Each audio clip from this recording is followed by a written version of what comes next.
The city of Hamilton is a lot of things. A former steel town, a place of natural beauty, a city with a somewhat checkered past. And now, a place that's fighting to form its new identity as the two worlds of working-class roots and Toronto yuppies collide. While Hamilton's future is uncertain, one thing is certain. Things are changing in this city. New people, new ideas, new walks of life. And Hamilton's incredible food scene is no longer a secret. But what if I told you that there's a neighborhood in Hamilton that's still a local secret? A neighborhood that's untouched by hipsters, and where ambitious, risk-taking food entrepreneurs are still setting up shop and creating something new for themselves and their hometown. Allow me to introduce to you Barton Street. Nestled between the city's North End waterfront industrial district and downtown Hamilton, Barton has an undeservingly fearsome reputation. Historically, the central social hub for the city's industrials working class, this neighborhood has been seeing a resurgence of new businesses and food experiences. Today, we answer the all too often asked question, is Barton safe? When I say I live, basically on Barton Street, I get a ooh. And I always just tell people it's not what you think. It's actually really great. It's a walking distance to Collective, and it's a walking distance to downtown. It's safe.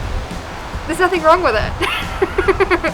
Where you see all the local businesses that are thriving, that have been there for a while, or you also see new businesses come together. And I just feel that any negative connotations that was on Barton, just people need to be educated. Actually go and explore the street. Actually figure out that no matter which part of Hamilton you're from, we're all Hamiltonians.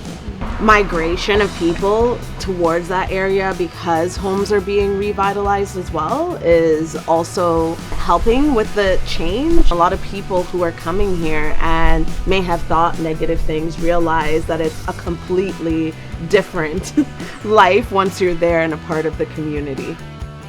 Barton's mini renaissance is being driven by longtime Hamilton residents as well as waves of Toronto refugees, and they're all bringing their creative food startup hopes and dreams to the city. And one of these people is Dom.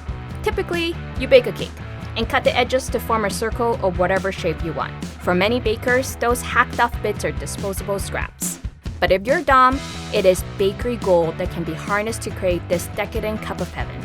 I joined Dom at Crumbled's new Barton Street location to talk about his journey from Toronto to Hamilton. You pretty much started at another bakery before, and then you realized there's a market for the waste of the cake, right? Well, I was always in baking, so I started in corporate, groceries. During the whole time, I was doing cakes at home, for friends and family, and with all of the waste, I just had nothing to do with it. And then I guess I kind of finessed it into what it is today, not just cake in a bowl, but it's a whole with the spotlight features and all of that. Why did you guys decide to open on Barton to begin with? It was because of the other businesses that were here that were kind of already setting their tone, and we had Emerald and Hello Baked, Motel, so all of these great places were already opening, and I wanted to be a part of that. It's kind of creating its own vibe, and that's what I really love. We're a part of that because we're here so early, and we all kind of want to have that place to go to, and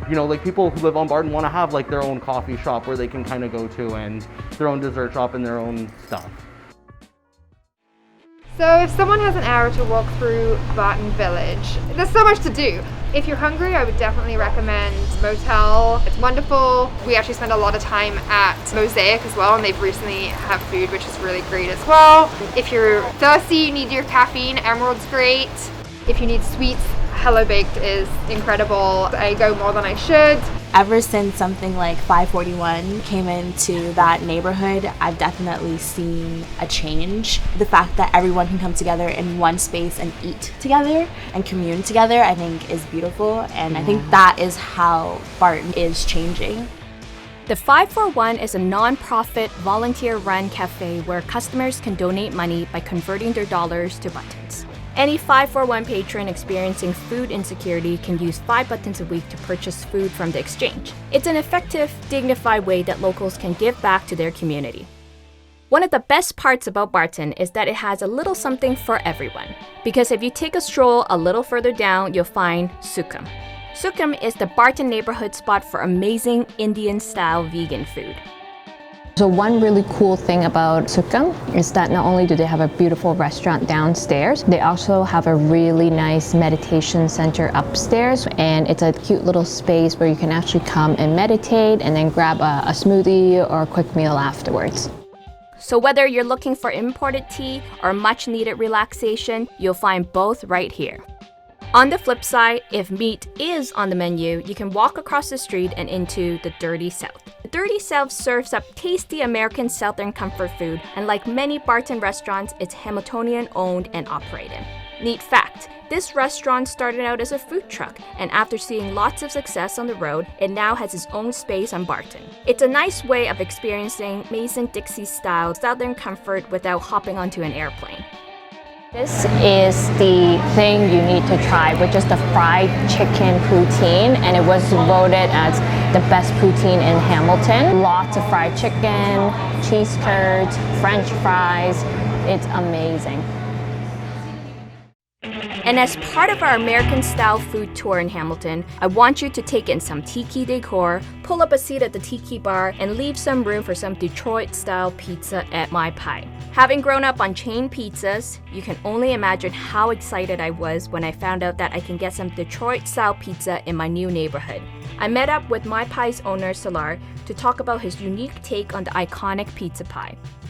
About My Pie. So we opened My Pie in January of this year, and the whole thing was somewhere for people to go and escape and feel like they were going on vacation without leaving the city. Detroit style pizza, the biggest things are that we cook them in like a rectangular steel pan. It's a lot thicker. They're usually, the crust is about like 1.5 inches thick. We do like a long ferment on the dough, so it's got like a nice flavor. The main difference is that the cheese goes edge to edge, and then when it cooks in the pan, you get like a crispy cheese crown all the way around it. What were your initial feelings of Barton, and do you hear a lot of people like saying like negative things about Barton? I've always heard that. We moved here about 10 years ago from Toronto. At first we lived in the North End. People that we knew that lived in Hamilton told us not to move to the North End and that it was really dangerous. We lived there for 5 years and nothing ever happened. It was a beautiful neighborhood and totally safe. Never felt like it was any different from anywhere, really. So let's recap. Detroit-style pizza, cake bowls, bakeries, craft brew, Southern comfort food, vegan food. We've only scratched the surface on this neighborhood. So let's circle back to the original question. Is Barton safe? If safe includes a vibrant, welcoming, and authentic neighborhood experience, then the answer is yes. It's a lively place where crossing the streets lead to new and unique hipster-free food experiences. It's rich in ethnic history. It's home to both old and new Hamiltonians. It's great, and you should mark it on your to-do list. So the next time you drive through the Hammer, make a stop on Barton, so you can experience it while it's still a local secret. That's all for now. There will be more food adventures, and I hope you'll join me for the next one. Subscribe to my YouTube channel and follow me on Instagram so you'll be the first to know about the next one. See ya!